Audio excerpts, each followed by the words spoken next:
rumble before we felt it quake.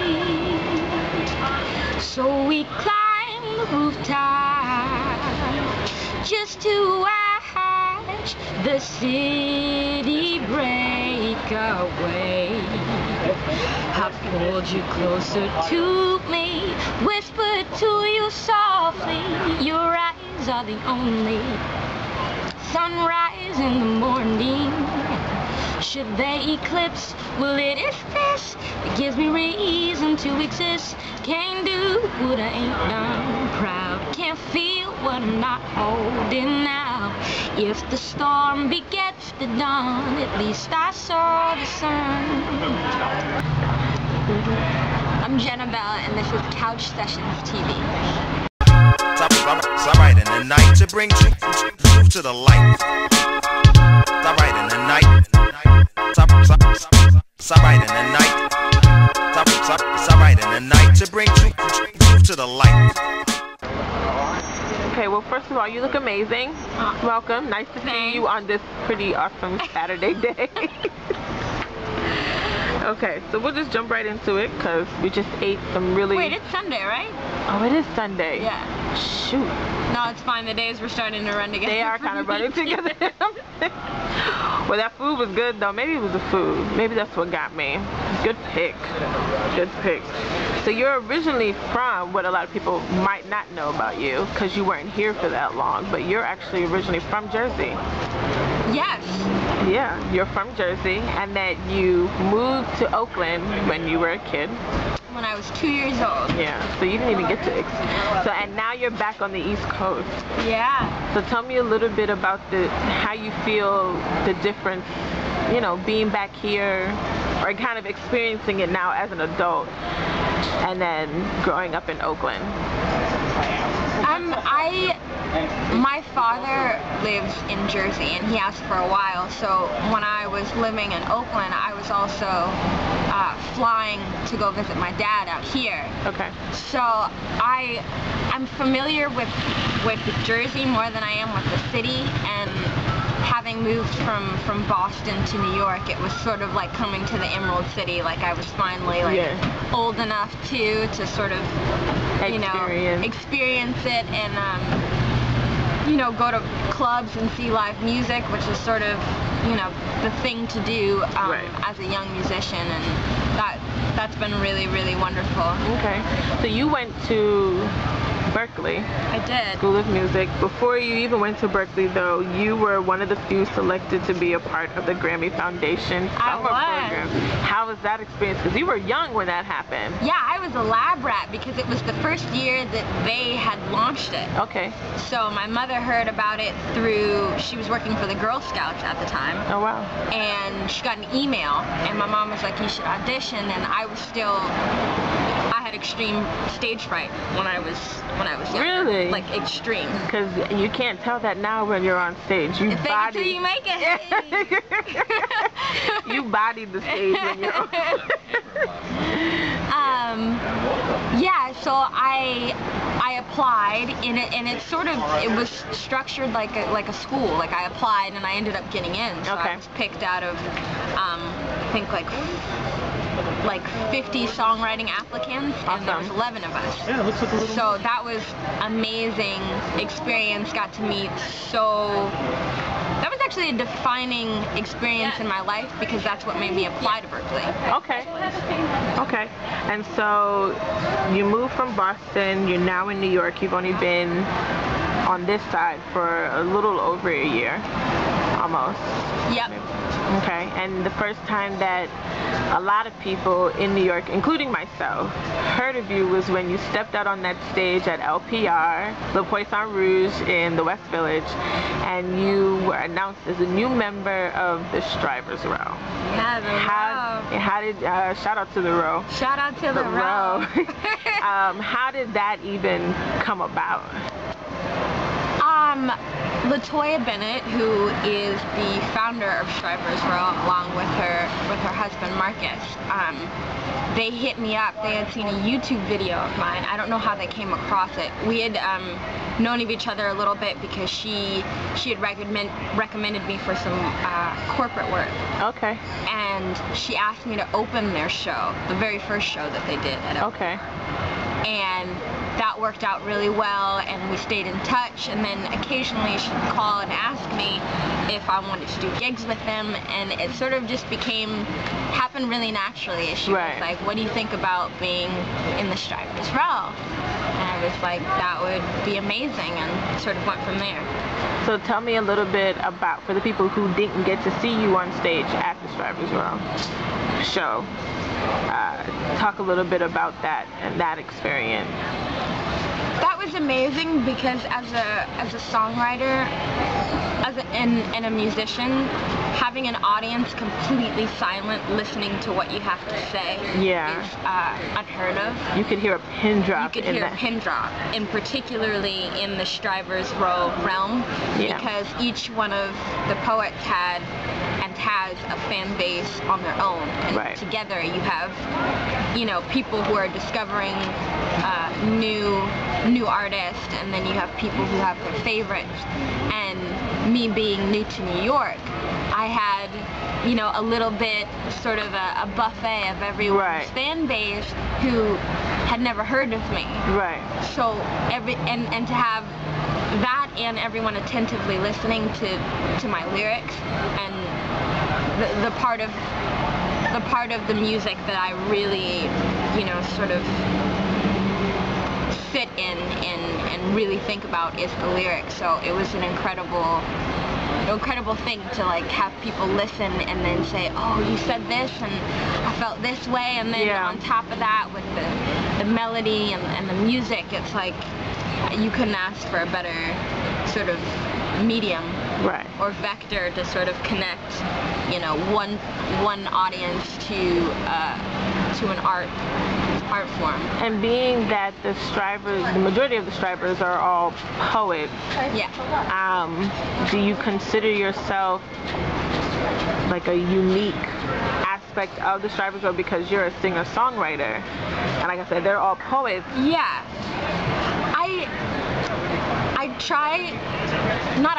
I hope that I am not separated from being recognized as a poet. Okay.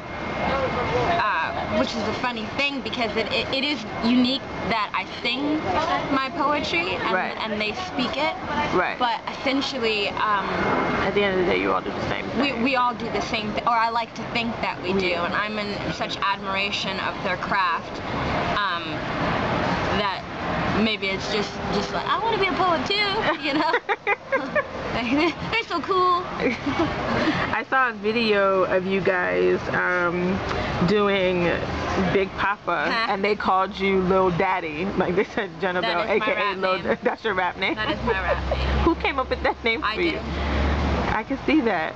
Yeah. I can see that. Well, it was really through my sister. I'm a big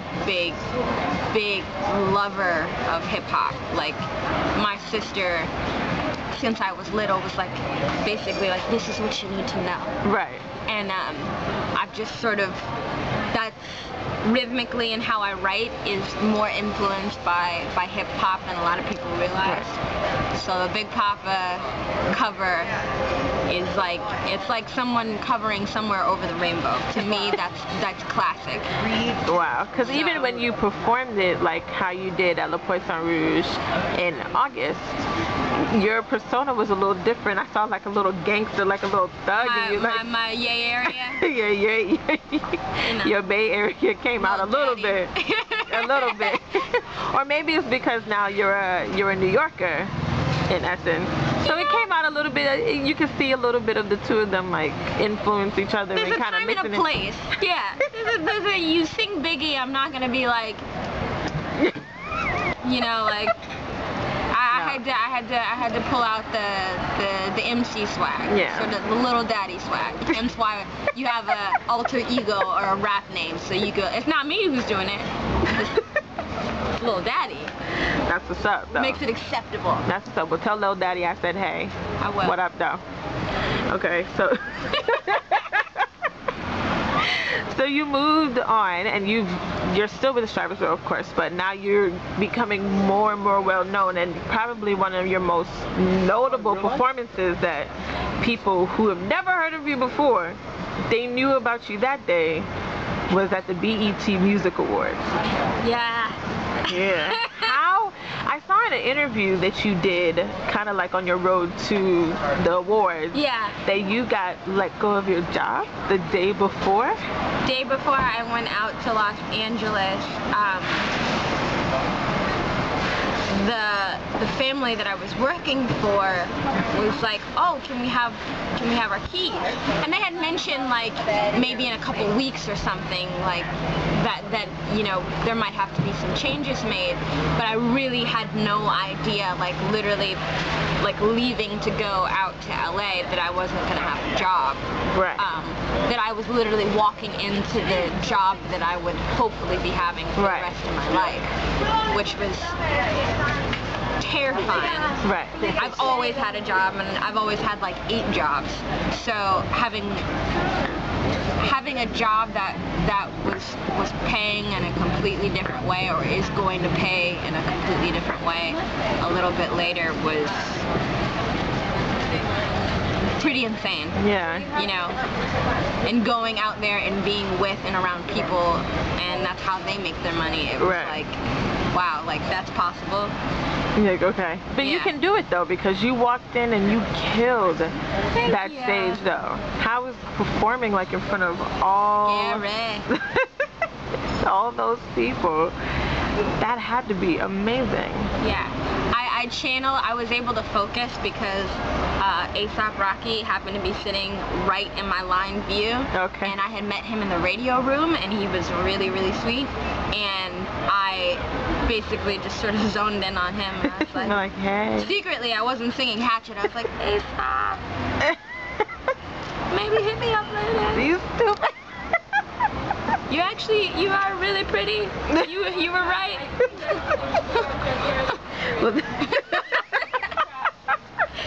You totally weren't joking. No, you totally weren't. But that's kind of pretty amazing. Now, your style of music is a little different. You do, I don't want to call you an alternative, I don't want to call you folk, but it's more like an alternative folk, I guess. If they had to pick a genre for you, I guess it would have to be that. And what is it about that kind of music that touches you, that makes you say, this is the kind of music and the medium for the message that I want to spread?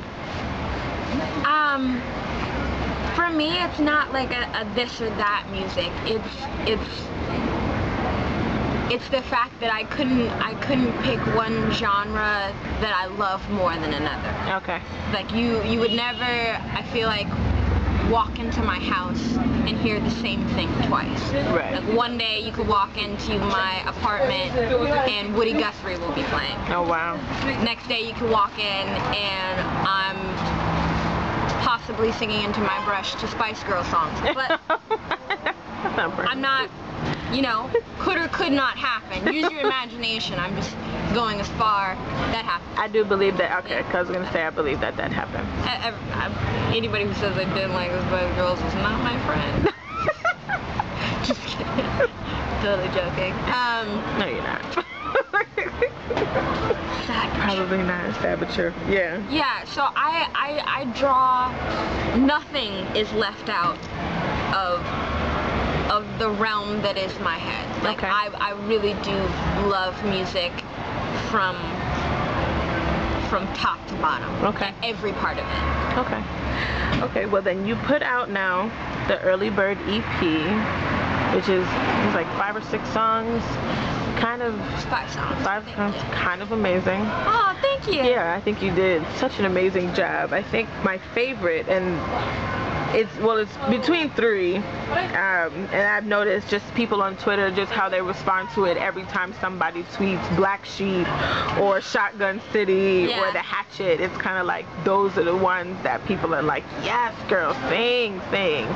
What was the inspiration behind those? Well, Black Sheep in particular, since that seems to be the one that most people relate to. You know, it's funny.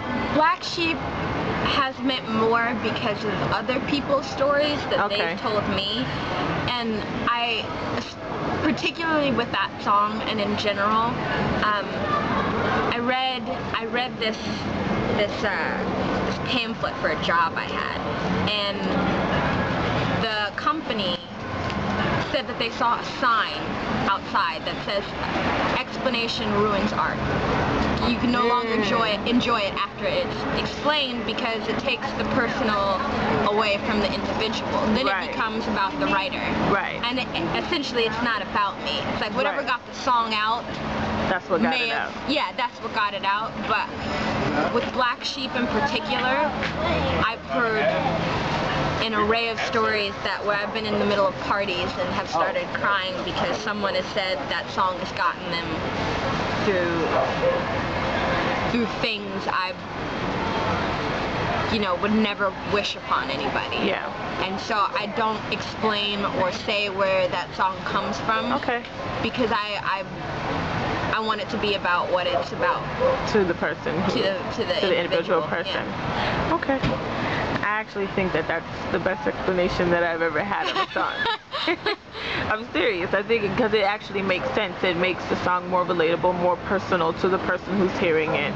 So what influenced you to make it is not going to be the same to the person who hears it. No, and it might be like, oh, well, now it can't be about that. And it's like, no, it should never be like that. It's like, that's yours now. Once it hits your ears or your soul or wherever you feel connected to it, it's not my song anymore. It's your song. Okay. And so you're just all over the place. People just absolutely continue to love you, and I think that's great. I think one of the things that people know about you is the fact that you are a songwriter. And so I'm gonna ask you this question because I asked this other artist this question and she started laughing because she said I asked her a loaded question. So I'm telling you now, it's a loaded question. Okay. Do you feel as a songwriter you are able to tell when other singer-songwriters aren't being genuine in their music?